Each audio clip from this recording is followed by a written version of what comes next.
जी हाँ दोस्तों, राहुल गांधी और ममता बनर्जी ने चला ऐसा दांव कि बीजेपी के पैरों तले खिसकी जमीन। बंगाल में मोदी शाह के बिखरे सपने। बहुत स्वागत है आप सभी का। आप देख रहे हैं द राजनीति का विशेष सेगमेंट खबर और विश्लेषण। मैं हूं जब्बार खान। दोस्तों, आने वाले साल में पश्चिम बंगाल में चुनाव से पहले अभी से भारतीय जनता पार्टी ने जो रणनीति बनाने की और अपनाने की कोशिश की थी, उसे ममता ने एक झटके में कैसे धराशायी कर दिया। और आखिर वो ममता बनर्जी जो इंडिया गठबंधन में होने के बावजूद पश्चिम बंगाल में अकेले चुनाव लड़ती हैं, मगर इस बार राहुल गांधी के साथ अभी से हाथ मिलाते हुए चुनाव के नजरिए से क्यों दिखाई पड़ रही हैं। आखिर क्या है ममता की मजबूरी, और राहुल और ममता के मिलने के बाद में भारतीय जनता पार्टी के साथ में क्या कुछ होने जा रहा है, विस्तार से आपको बताते हैं। दोस्तों, पश्चिम बंगाल में विधानसभा चुनाव तो अगले साल अप्रैल मई में आसपास होंगे, लेकिन सत्ता के दोनों प्रमुख दावेदार यानी कि टीएमसी, कांग्रेस और बीजेपी ने अभी से इसकी रणनीति पर काम शुरू कर दिया। मुख्यमंत्री ममता बनर्जी ने अगले चुनाव में बीजेपी के सरातल में जाने की भविष्यवाणी कर दी, और ऐसे नहीं, इसके पीछे कारण है। अब उसे जमीन पर उतारने के लिए कवायद भी शुरू कर दी, और इसके लिए जरूरी है कि बीजेपी के वोट में सेधमारी हो। जाहिर है बीजेपी का वोटर टीएमसी की तरफ तो आने से रहा, इसलिए कांग्रेस या लेफ्ट की तरफ भी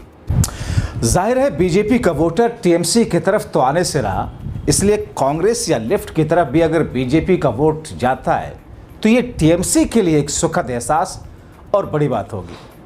कहा जा रहा है कि इसके लिए पर्दे के पीछे राहुल गांधी और ममता बनर्जी में किसी दूत के माध्यम से बात चल रही है, जिसमें नई स्ट्रैटेजी बन रही है।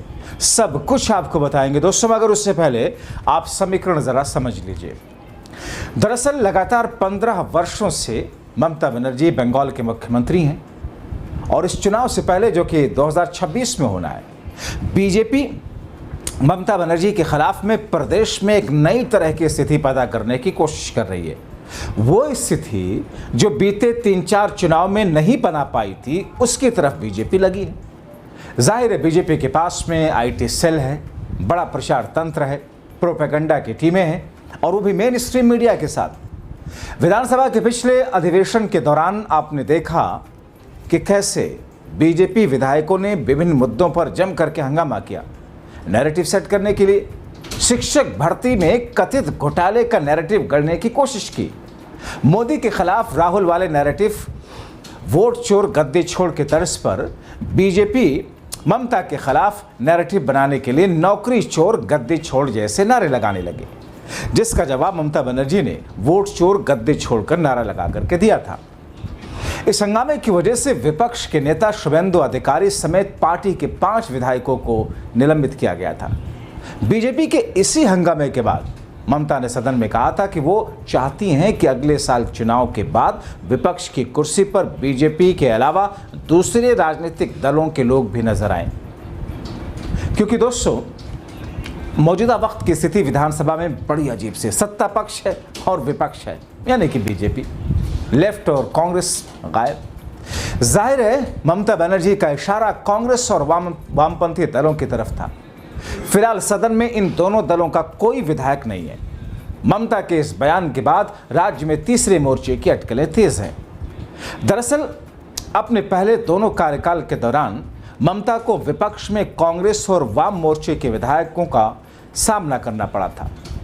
पहले कार्यकाल यानी कि 2011 से 2016 के बीच सीपीएम नेता सूर्यकांत मिश्रा विपक्ष के नेता रहे थे, जबकि दूसरे कार्यकाल के दौरान 2016 से 21 के बीच ये कुर्सी कांग्रेस के अब्दुल मन्नान के पास थी।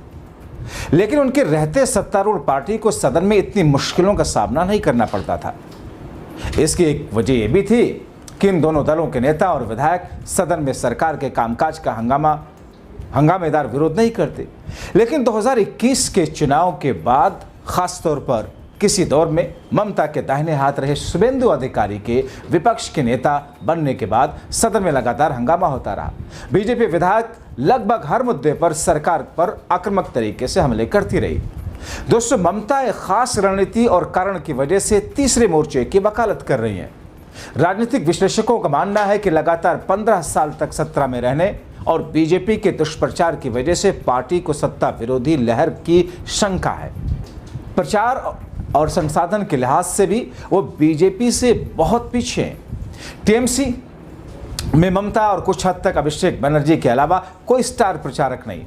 दूसरी तरफ जबकि बीजेपी के समर्थन में पूरा केंद्रीय मंत्रिमंडल बंगाल में बना रहता है, ऐसे में विश्लेषक मानते हैं कि ममता टीएमसी विरोधी बीजेपी वोटों के बंटवारे की रणनीति के तहत ही तीसरे मोर्चे की वकालत कर रही हैं। ममता चाहती हैं बीजेपी के वोटों में बिखराव हो और इसके लिए जरूरी है सीपीएम और कांग्रेस मजबूत हो, बीजेपी के वोट में सेधमारी करें। बीते चुनाव में औपचारिक तौर पर और अनौपचारिक तौर पर एक दूसरे के साथ चुनावी तालमेल करते रहे। उनकी रैलियों में भीड़ तो जुड़ती है लेकिन वो वोटों में तब्दील नहीं हो पाती। आपने देखा कि बीते करीब एक दशक में राज्यों में बीजेपी के उभार के साथ ही धार्मिक ध्रुवीकरण की कवायद तेज हुई। इससे कांग्रेस और सीपीएम के नेतृत्व को नुकसान हुआ। उसके वोटर का झुकाव भगवा पार्टी की तरफ हुआ। यह सिलसिला 2019 के लोकसभा चुनाव से देखने को मिल रहा है। उस साल बीजेपी के वोटरों में भारी बढ़ोतरी हुई, 40% तक पहुंचा। लेकिन दूसरी तरफ कांग्रेस और सीपीएम जैसी पार्टियां 4 से 6% के बीच अटक गई। दिलचस्प बात यह है कि बीजेपी के नए प्रदेश अध्यक्ष श्रमिक भट्टाचार्य ने भी कुर्सी संभालने के तुरंत बाद ये कहते हुए वामपंथी दलों के समर्थकों से भी भगवा पार्टी के साथ देने को कहा ताकि वो मिलकर टीएमसी को सत्ता से बाहर कर सकते हैं। वैसी स्थिति में वामपंथी दलों को विपक्षी दल की कुर्सी मिलने की संभावना है। राजनीतिक विश्लेषक का कहना है कि टीएमसी और कुछ हद तक बीजेपी भले तीसरे मोर्चे की वकालत कर रही हो, इससे उनके सियासी हित जुड़े हैं। टीएमसी कांग्रेस चाहती है कि कांग्रेस और सीपीएम बीजेपी के हिंदू वोट बैंक में सेधमारी करे, तो दूसरी ओर बीजेपी चाहती है कि दोनों पार्टियां टीएमसी के मजबूत अल्पसंख्यक वोट बैंक को सेध लगाएं और इससे बीजेपी के लिए आसानी हो। दरअसल दोनों पार्टियां बीते लोकसभा चुनाव के आंकड़ों को ध्यान में रखते हुए राजनीति की बिसात पर तीसरे मोर्चे की गोटी चल रही है। दोस्तों, बीते साल कम से कम 14 सीटों पर हार जीत का अंतर कांग्रेस और सीपीएम को मिले कुल वोटों से कम था। इसी तरह उत्तर बंगाल के कम से कम 5 सीटों पर कांग्रेस और सीपीएम के कारण टीएमसी कांग्रेस को नुकसान उठाना पड़ा। दरअसल दोनों दलों की रणनीति को ध्यान में रखते हुए यह साफ है कि विधानसभा में प्रतिनिधित्व नहीं होने के बावजूद कांग्रेस और टीएमसी बंगाल की राजनीति में इस बार पहले के मुकाबले ज्यादा प्रासंगिक हैं। राजनीतिक विश्लेषकों का कहना है कि ममता बनर्जी का मकसद राज्य को धार्मिक ध्रुवीकरण से आजाद कराना, ताकि बीजेपी को इसका सियासी फायदा न मिले। इसी वजह से वो सीपीएम और कांग्रेस के मजबूत प्रदर्शन के पक्षधर है। अब सीपीएम और कांग्रेस के नेता भी मानते हैं कि फिलहाल धार्मिक आधार पर बढ़ते ध्रुवीकरण से राज्य के लोगों के सामने सबसे बड़ी चुनौती है। सीपीएम नेता मोहम्मद सलीम का कहना है कि पार्टी अगले चुनाव में बेहतर प्रदर्शन कर अपनी जगह बनाएगी। हम टीएमसी कांग्रेस या फिर बीजेपी के सियासी फायदे के लिए नहीं, बल्कि राज्य के लोगों के हितों को ध्यान में रखते हुए चुनाव में बेहतर प्रदर्शन के लिए कृत संकल्प हैं। मगर दोस्तों, यहाँ सोचने वाली बात यह है कि राज्य में क्या किसी तीसरे मोर्चे की संभावना की जगह है? लाख टके के इस सवाल का जवाब तो आने वाले समय में, आने वाले दिनों में मिल पाएगा। जब चुनाव होगा, चुनावी समीकरण क्या बनते हैं देखना महत्वपूर्ण होगा। लेकिन जिस तरीके से पर्दे के पीछे से ममता बनर्जी ने कांग्रेस पार्टी के साथ, या फिर यूं कहें कि लेफ्ट के साथ, वो लेफ्ट जिसे हटाकर ममता आई थी, वो कांग्रेस जिसे हटा करके पार्टी एक दूसरे के सामने आई, अब उन्हीं के साथ हाथ मिला करके कदम ताल करने की कवायद है।